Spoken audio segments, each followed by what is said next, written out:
Hi, my name is Nick, and in today's video I'm going to take you on step-by-step instructions on how to install a rear derailleur onto your bicycle. And this will be on a road bicycle. Here are some equipment or tools you might need. You can choose a rear derailleur. I'll probably be using this Derailleur one. Probably some pliers, Allen wrenches, and some chain pliers. And this would be good if you have a master link. Otherwise you may need a chain tool to break the chain, and then a brand new master link or missing link by KMC to install the new chain or to put it back together. Step one, put the bike on a suitable work stand, or you could put it on a table. You could even put it on the floor, lean it against the wall if you'd like to. And then you're gonna have to remove the existing rear derailleur. So you could go ahead and shift down to the lowest cog or the highest gear in the back to loosen all of the tension. Loosen all the tension into the chain right here and also on the cable. I like to look for the quick link, and it's right here. Let me show you a close-up. Not all bikes have this type of quick link. Sometimes they don't have this master link here, so you're going to need a chain tool. I like to put quick links on my bikes for ease of maintenance. Now rotate the chain backwards to get the quick link all the way at the bottom, so it is down here. And then you could go ahead and use your chain pliers to remove the chain. Now you get your chain pliers, and what you're going to do is you're going to put it between the missing link and squeeze them closed to pull the missing link apart. KMC actually calls this link a missing link. It's not actually missing, it's actually here. And you're going to put it between, squeeze together and kind of rotate. Then you can pull your pliers apart and out, and the chain should just come out like that. And you don't want to make sure the chain flops everywhere, so just leave it in place and hopefully it settles in like that. So the ends of the master link or missing link here, you could go ahead and take them apart. Make sure you keep them somewhere safe. You don't need to be adding extra links because I'm not changing the size of the cassette, I'm just changing the rear derailleur, so you don't need to add or remove links on the chain. Next step here is to remove. I have the Wolf Tooth road link, which is an extender, so go ahead and remove that. If you want to also remove the rear derailleur, you can, and it's just going to be a counterclockwise, and hold on to the rear derailleur as you do this. You can slowly pull the chain out and let the chain hang here. And also with your 5mm, you could go ahead and loosen the rear derailleur clamp that holds the cable on. Next, you're going to go ahead, use your pliers and pull this off. So you're going to squeeze over here, and you may need to unclamp it a little bit and pull it out. Now the cable should be removed quite easily from the rear derailleur like that. And now you're ready to install the new or used rear derailleur. If you're installing a used rear derailleur, check it over to make sure things are lubricated, because it'll be a lot easier to lubricate these pivots here. And then go ahead and give your bearings a little spin to make sure there's nothing stopped or locked up in there. And then go ahead and next step, you can use your 5mm Allen key or Allen wrench to go ahead and start installing this bolt onto the bike rear derailleur hanger. Thing to pay attention to is there's a notch here, right here on the bottom side, and that notch is supposed to, this notch here is supposed to line with and go behind this notch right here on the derailleur hanger cage, or the derailleur hanger. For inspection, hopefully you could see right here this notch, that's where it's supposed to go over. So when I do install it, I'm going to turn the rear derailleur outward a little bit as I show you here, so it won't interfere. So I could even install it, the rear derailleur, like this, outward a little bit, and then when you screw it in And we get this screwed in. You'll notice that it'll rest at that one spot that I'm talking about. So it's pretty loose here. I'm not even going to put it too tight. And coming down, see it rests on that spot. See, it's loose and it still rests there underneath. So this is how it's supposed to be installed. It looks a little like it's sideways now, but when there's tension on the chain, as you can see, it's going to fall back into place where it's supposed to be. And the spring here is holding it to keep tension on the chain, and also there's also another spring under here to keep more tension on the chain for that section. I'm not a big fan of keeping the chain dangling everywhere, so I'm going to go ahead and install the chain through the rear derailleur. And so this end, you could go ahead and maneuver it. If you want to pull a little bit further, you can. It's going to go over the rear derailleur. It's going to go over this one, wrap it around, and there's no real easy way to do it. I just kind of fish it through. It might take a little moment.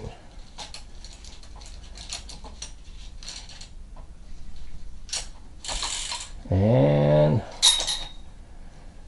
fish it through like that. Now you noticed here it's quite a bit far, so you can actually take this off, put it on the inside. Actually, I do have a chain catcher, so I'm going to get one more tool that I do have to show you a little trick. It's a homemade tool. So I got a real load hanger, the one when they still made metal hangers, and I just bent it.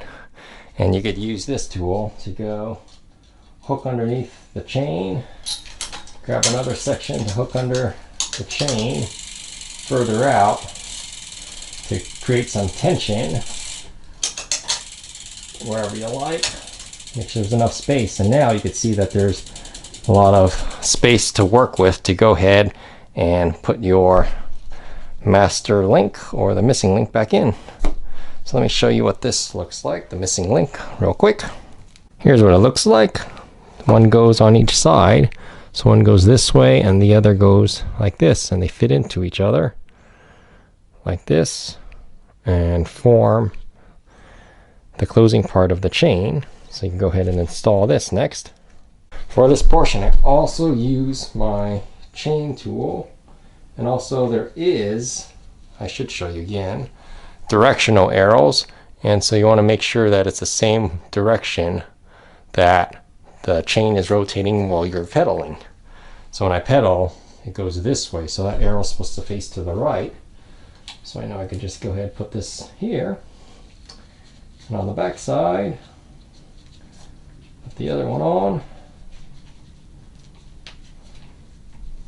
Then you want to match them up, and after you match them up and squeeze them together, you could use your chain tool. Let's see, match them up.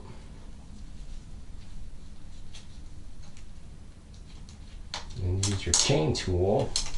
So it's going to be a little loose at first, and then use your chain tool, and you're going to go the opposite direction and pull them out.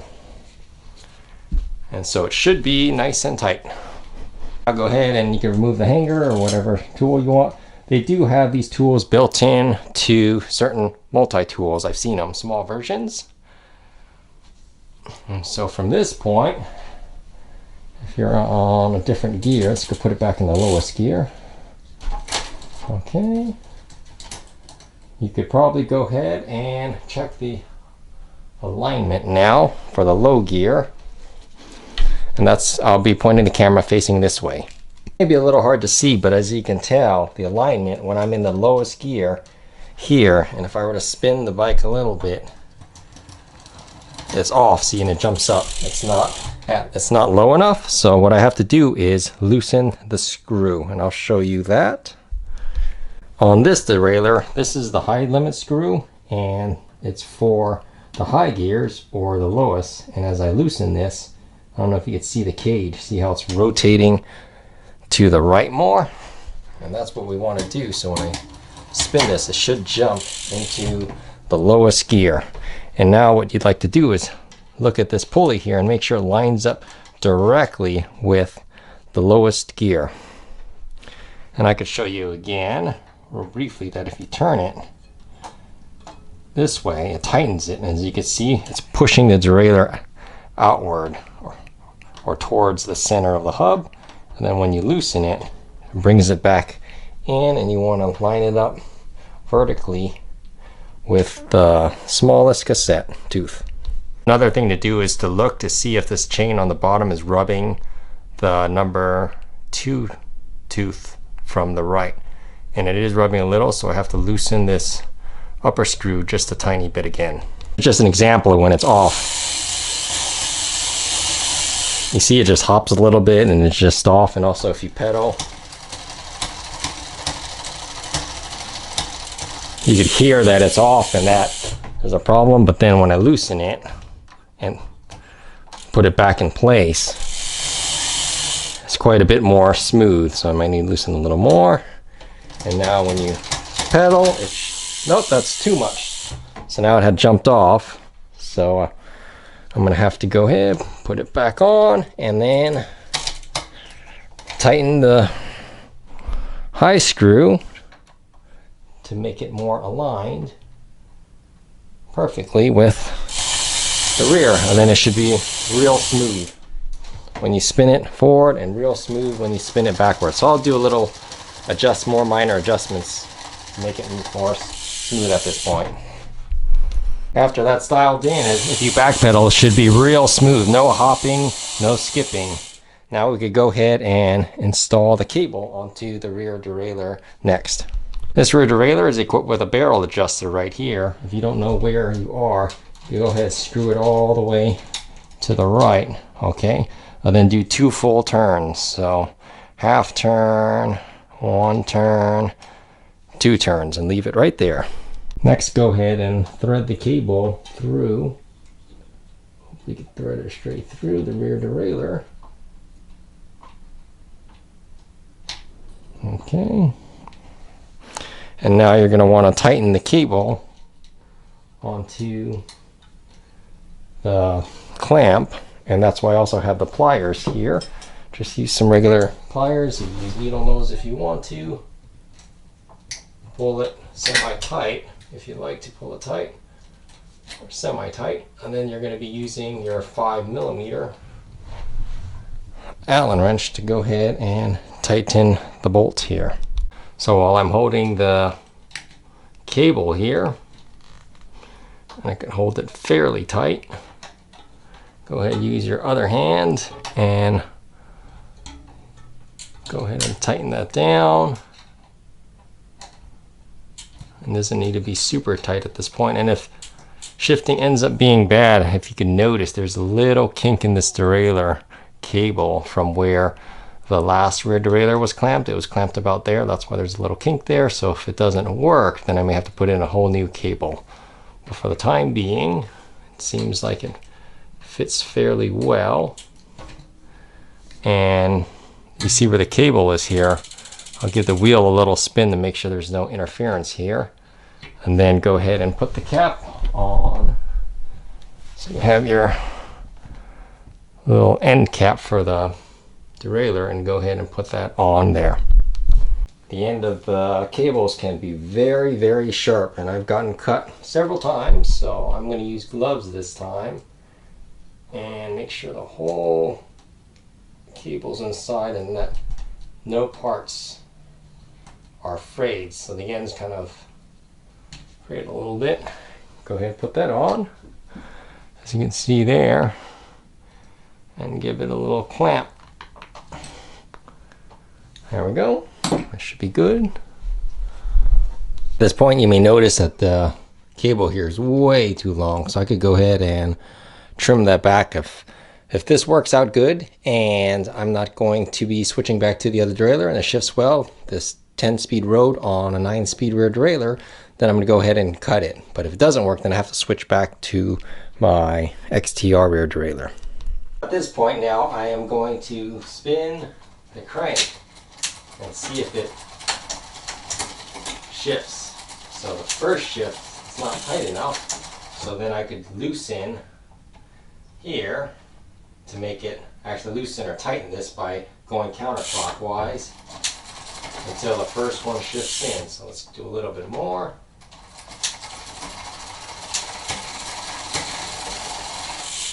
And maybe a little more. Then you want to do this to see if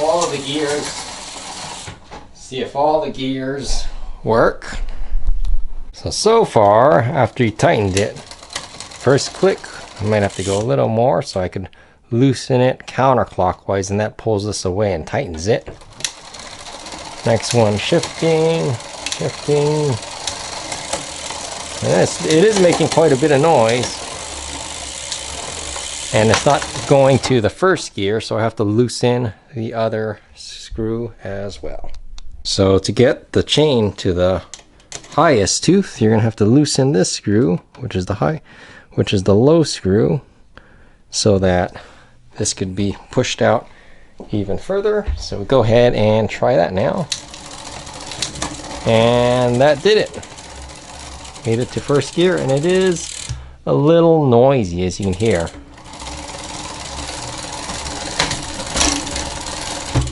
But it is shifting. So the gears are working and they're shifting through, but as you can tell, the drivetrain is real noisy, and so that may have to do with the B screw adjustment.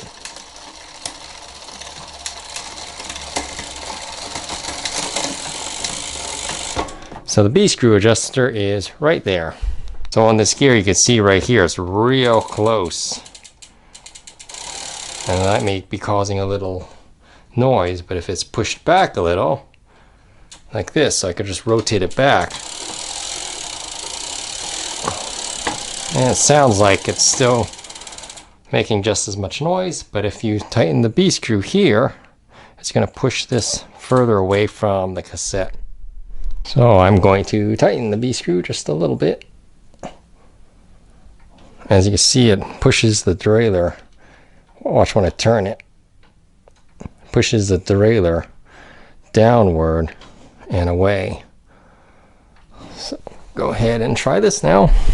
And there's a huge learning lesson right now. The chain is wrapped on the wrong side. I knew I would make a mistake like this. This chain actually needs to be on the left side. It's on the wrong side of this, and that's why. There's your noise right there. Is rubbing right here. So there's a reason I do sometimes and show you all the mistakes, is because I don't want to have you make the same mistakes. If I had edited all of this out, then you would notice that, oh, it seems real easy. But yeah, even me, I've done this several times, make mistakes like this. So go ahead, and there's the master link right over here. I'm going to go ahead and remove it and install it properly where the chain goes on the other side of this right there. Now you can see that the chain is installed properly, and going through the gears,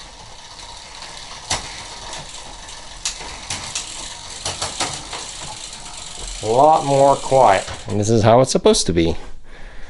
So then go check all the gears, make sure it shifts up and all of your gears are operating properly, and you step down one at a time and it doesn't skip gears. And there you go. I hope you found this video helpful. If you did, please give me a thumbs up below and subscribe for more. Thanks for watching, and let me know if you have any questions in the comments below. And as always, have a most wonderful day. Thank you.